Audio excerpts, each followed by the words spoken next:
Bismillahirrahmanirrahim. Assalamualaikum warahmatullahi wabarakatuh. Salam bahagia kepada sedulur-sedulur. Mudah-mudahan sedulur-sedulur semua dalam perlindungan Allah, dijauhkan dari mara bahaya, diberikan kesehatan, umur yang panjang yang barokah.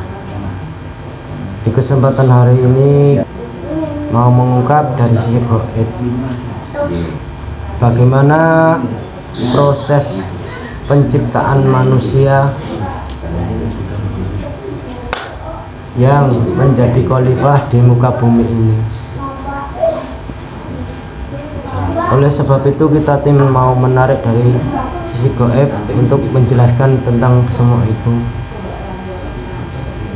Sebelum kita mulai, saya ucapkan banyak terima kasih kepada sedulur-sedulur semuanya yang ada di dalam negeri ataupun yang ada di luar negeri, yang selama ini sudah membantu berkembangnya. Mudah-mudahan kebaikan-kebaikan sedulur semuanya dibalas oleh Allah beribu-ribu kali lipat kebaikan, dibukakan pintu-pintu rezeki yang halal yang barokah, digampangkan berbagai macam urusan.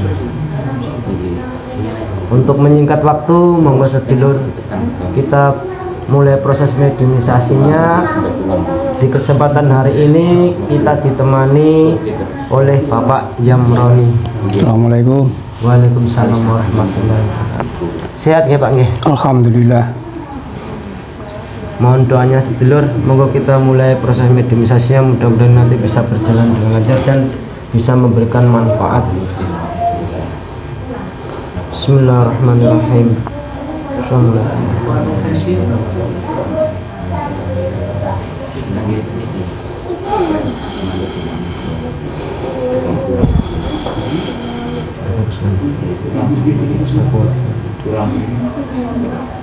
Roda semua berbalik dada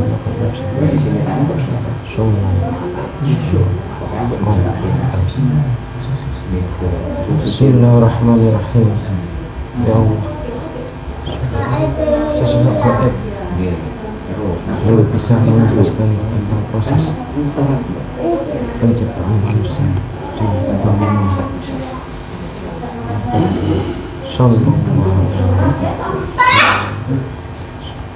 Allah.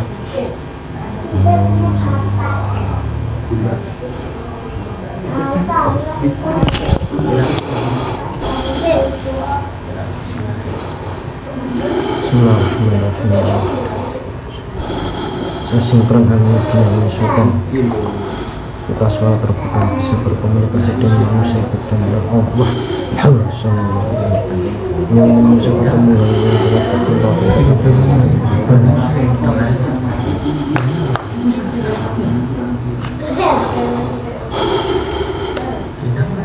mohon maaf, dengan siapa ini nggih?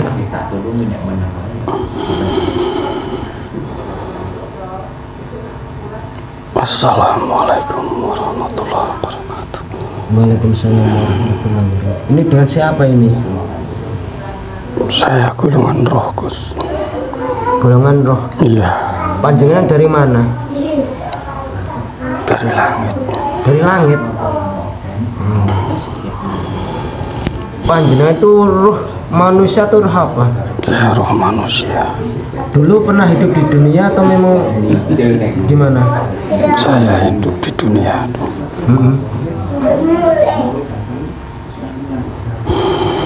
Ada apa, Gus? Ya, sebelum kita mulai saya cek dulu ya Mbak kebenarannya untuk mengantisipasi dari penyusup. Monggo, Gus.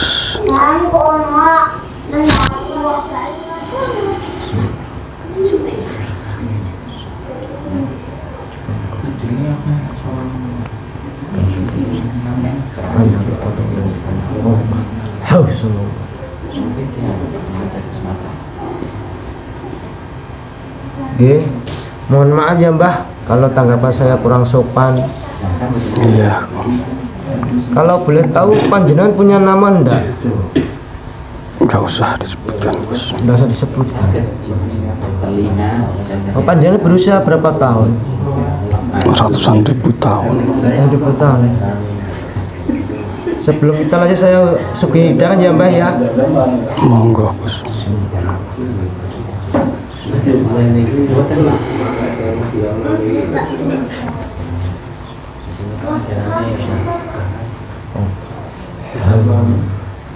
Monggo Mbah, dinikmati hidangannya.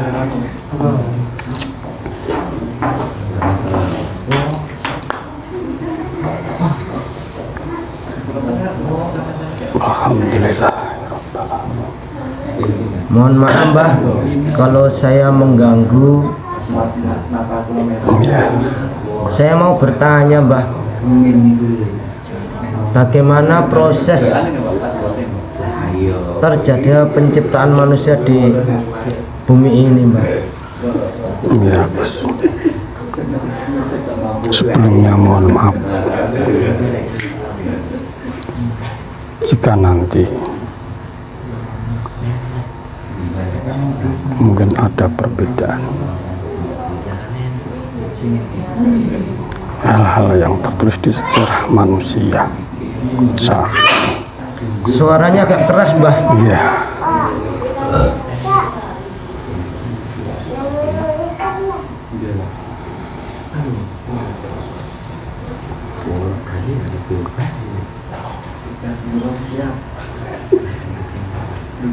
dulu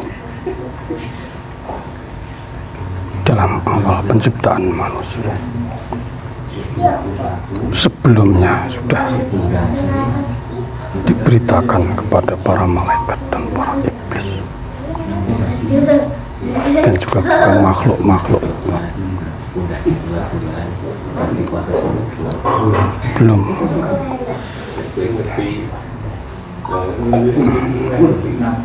diciptakan manusia di bumi sebagai khalifah pengganti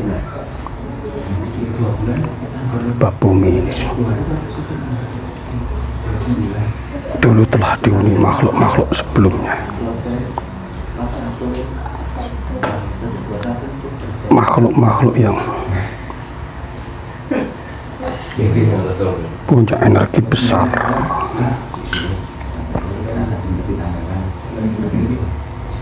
makhluk yang mirip manusia tapi bukan jenis manusia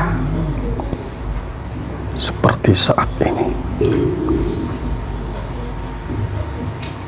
Dulu sering terjadi pertumpahan darah antara bangsa satu dengan bangsa yang lain karena berenergi besar, sehingga jika terjadi peperangan energinya dahsyat. Kemudian Allah memusnahkan semuanya, meskipun ada sebagian yang masih hidup. Di bawah tanah dan juga planet-planet lain. Sejak saat itu maka Allah berfirman kepada para malaikat menciptakan khalifah di muka bumi dengan bentuk yang sebaik-baiknya dari tanah, yang mana dalam proses pengambilan tanah sebagai bahan dasar pembuatan manusia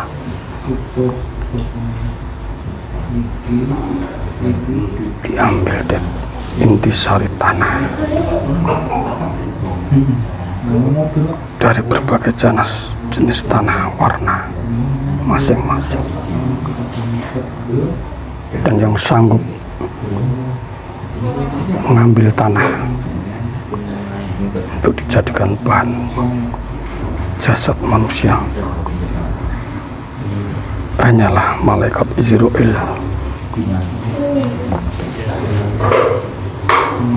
Karena pada saat itu bumi pun juga menjerit ketika mau diambil untuk bahan pembuatan manusia, dan yang sanggup mengambil tanah tersebut adalah malaikat Israel.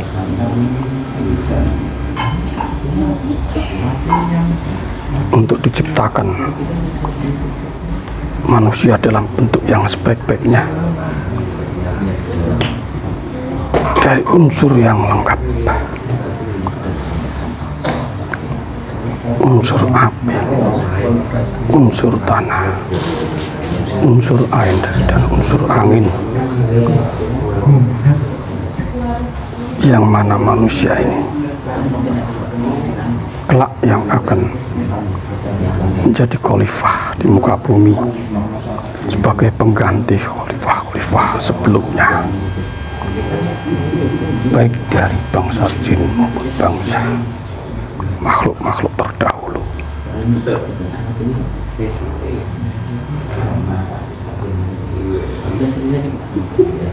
Dalam penciptaan manusia tersebut,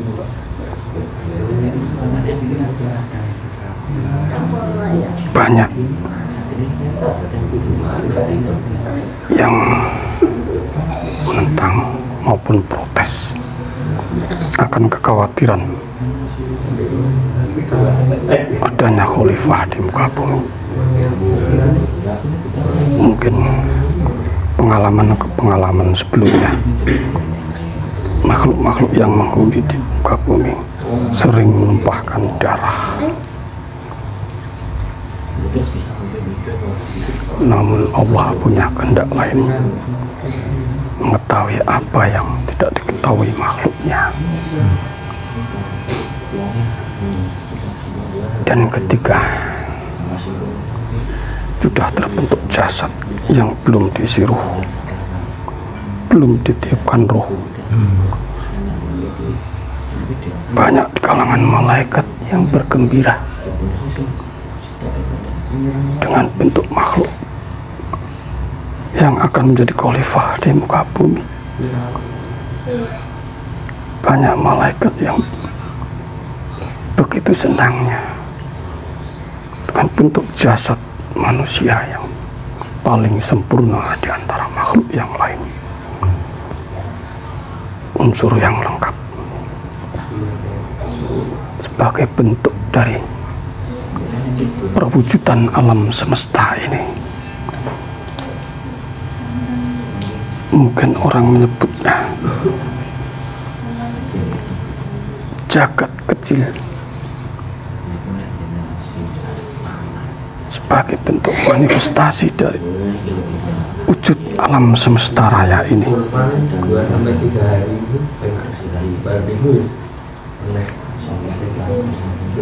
Para malaikat, ada juga yang menyaksikan, bahkan sedikit protes juga. Dan juga iblis yang dulunya bernama Azazil mulai timbul rasa iri dan dengki, karena iblis yang selama ini merasa makhluk yang paling mulia, yang bisa mengalahkan malaikat-malaikat saat itu, merasa tersaingi dengan adanya penciptaan khalifah di muka bumi yang wujud manusia.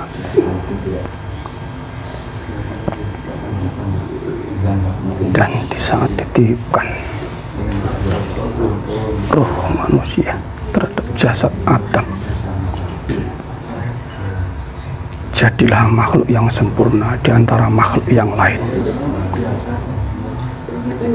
Tapi kesempurnaan Adam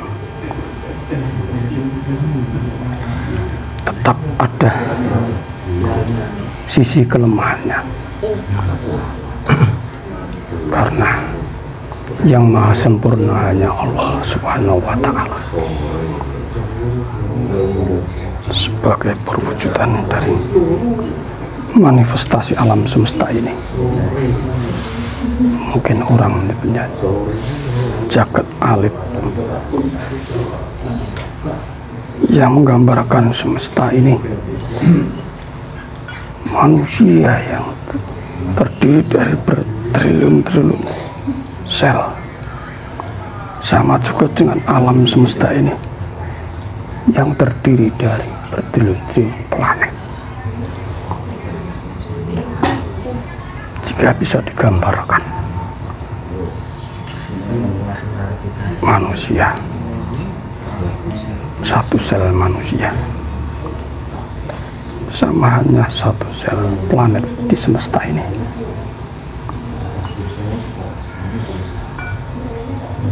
Dengan diciptakannya Adam, iblis mulai timbul rasa kedengkian dan iri yang ia anggap makhluk yang lemah karena hanya tercipta dari tanah. Sedangkan iblis yang dulunya namanya Azazil tercipta dari api, sehingga merasa lebih hebat, lebih kuat banding Adam. Mungkin itu sudah menjadi proses kehendak Tuhan, bahwa bentuk dari manifestasi Tuhan itu sendiri, maka ditiupkanlah ruh kepada jasad Adam.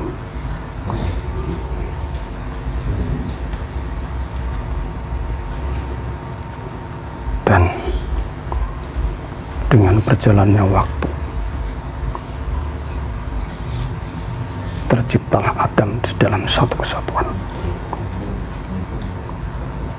di taman surga, yang mana masih dalam satu kesatuan dengan makhluk yang lain. Dan dengan kehendak Tuhan, sistem yang berjalan,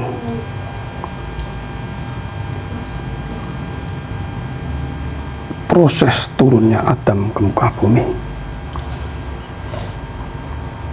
yang sudah menjadi kehendak Tuhan, rencana Tuhan, tapi semua sudah juga melalui proses di mana saat itu seluruh makhluk disuruh sujud kepada Adam sebagai bentuk ketundukannya. Sujudlah para malaikat. Tapi Azazil pada saat itu yang sudah merasa menjadi kepala surga, ketuanya para malaikat, enggan untuk tunduk dan sujud kepada Adam karena kedengkian dan kesombongannya. Maka saat itu kutukan Tuhan berlaku untuk Azazil.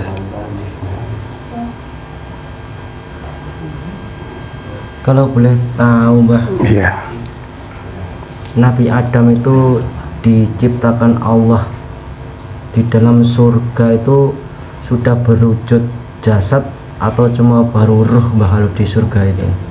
berbentuk jasad. Sudah terbentuk jasad. Iya. Tapi proses turunnya ke bumi karena sudah kehendak Allah bahwa telah akan menjadi khalifah di bumi. Namun semua melalui proses dan sistem yang berjalan. Ketika pada saat itu Nabi Adam tercipta di dalam surga merasa kesepian, maka diciptalah sebagai pasangannya yang terbuat dari rusuk Nabi Adam sendiri, yang mana tulang rusuk tersebut yang banyak mengandung unsur kehidupan,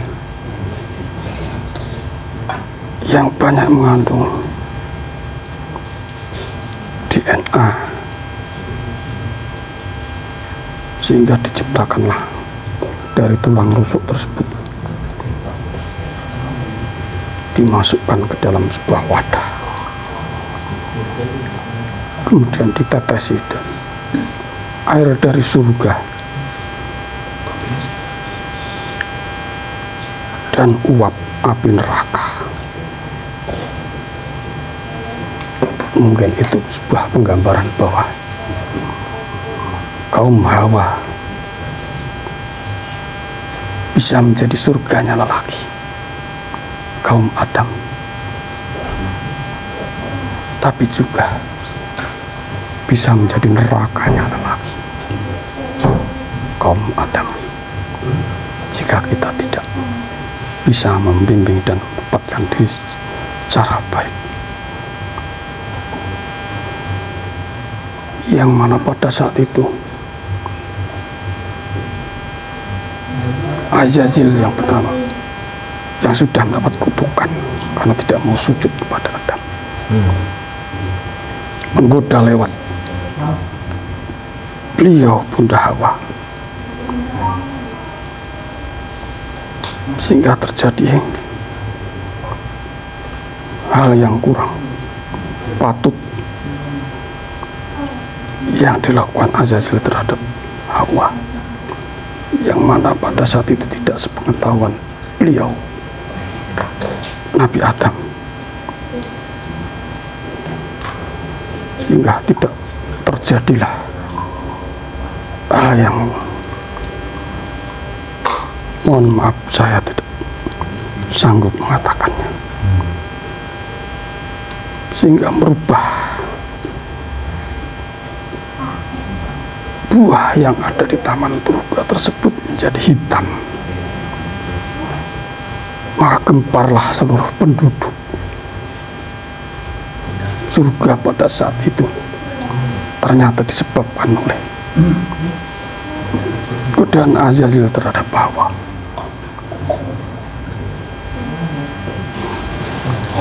Ketika terjadi kegemparan pada saat itu, Tuhan murka dan mengutuk iblis yang sudah melakukan kesalahan yang dua kalinya, sehingga disidanglah makhluk-makhluk tersebut, iblis, Hawa, Adam, dan juga Satan, sehingga keempat makhluk tersebut dihukum untuk makan buah yang sudah berubah warna tersebut karena kesalahan dua sosok, di mana keempat makhluk tersebut harus memakan buah tersebut, sehingga berubahlah alam semesta ini yang tadinya hidup bersama satu kesatuan dalam surga, maka harus mendapatkan hukuman untuk diusir dari surga. Dan pada saat itu iblis memberontak pada penguasa, sehingga terjadi peperangan di langit antara bangsa iblis dan para malaikat, karena iblis merasa terkutuk dan secara sadar melawan perintah Tuhan, melawan ketetapan Tuhan. Maka diturunkanlah Satan itu, diusir dari surga, turun ke bumi dengan rasa dengki yang teramat sangat kepada bangsa manusia. Satan dibuang ke bumi. Kemudian beliau Nabi Adam dan juga Siti Hawa diturunkan ke bumi Begitupun juga iblis. Tapi iblis saat itu terang-terangan memberontak, mengadakan perlawanan. Terjadi peperangan langit antara bangsa iblis dan para malaikat. Dan turunnya Adam ke bumi sebagai bentuk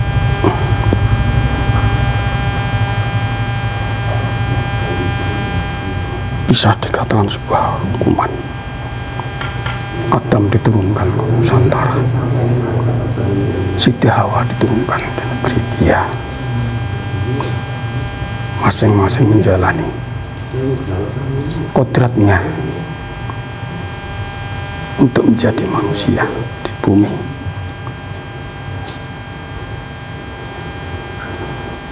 Yang dalam saat itu Nabi Adam dalam menjalani pertobatan di muka bumi selama beratus-ratus tahun. Tapi Nabi Adam tidak menyalahkan makhluk-makhluk yang lain, tapi menyadari akan kesalahannya sendiri. Berbeda dengan Satan dan iblis, semua mengarahkan bahwa semua kesalahan gara-gara Adam. Itu perbedaan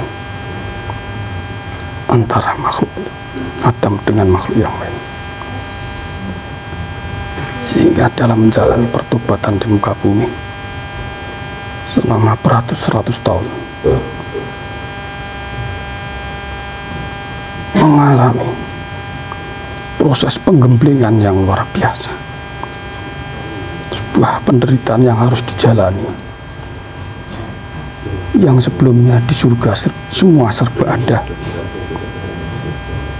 namun di bumi serba harus segala sesuatu harus diusahakan.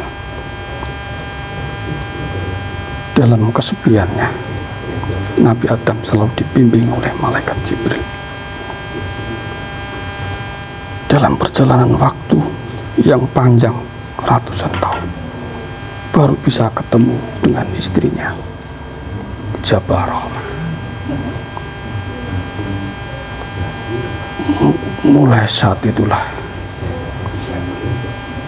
beliau berdua sudah bertemu kembali dan kembali ke bumi Nusantara ini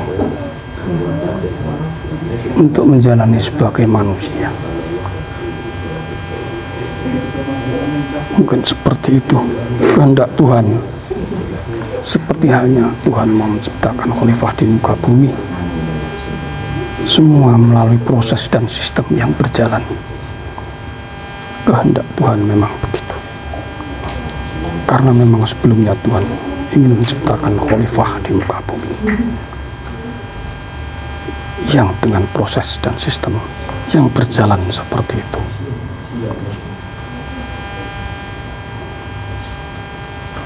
Dan berjalannya waktu,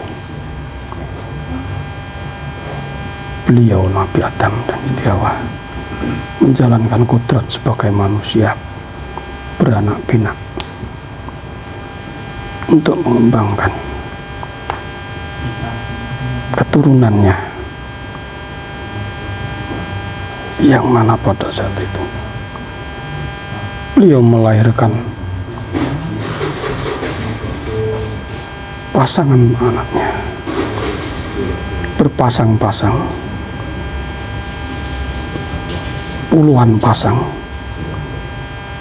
Tapi juga ada dari anak beliau yang tidak punya pasangan, satu laki-laki yang tidak punya pasangan ada beliau Nabi Sid alaihissalam, yang akan meneruskan ruh kenabian dari sulbi Nabi Adam turun temurun hingga Nabi yang terakhir, beliau Nabi Muhammad SAW, yang mana dalam pasangan-pasangan anak Adam tersebut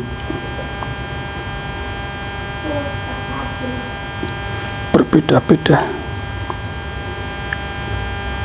pasangan laki-laki dan perempuan dengan wajah yang cantik dan tampan, berkulit putih. Ada juga pasangan yang berkulit hitam, ada juga pasangan yang berkulit merah.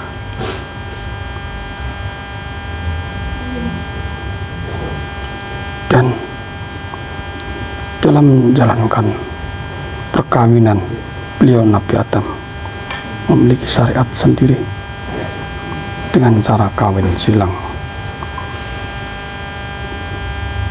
dengan anak-anak beliau. Namun juga ada yang melanggar syariat, mengawini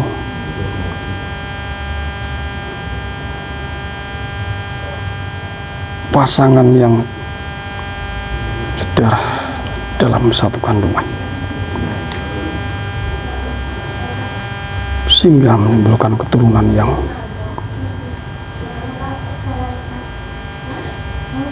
berbeda yang diharapkan, menjadi makhluk yang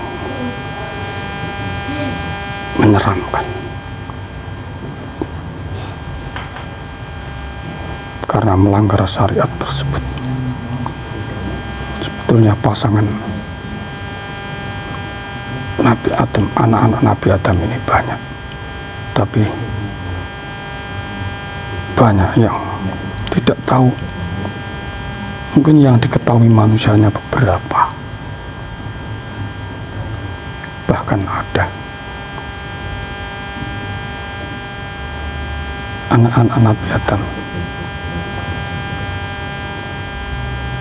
yang ditugaskan menghuni bumi-bumi yang lain di semesta ini.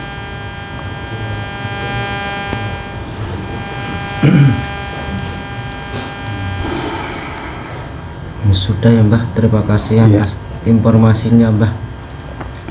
Mudah-mudahan bisa memberi manfaat.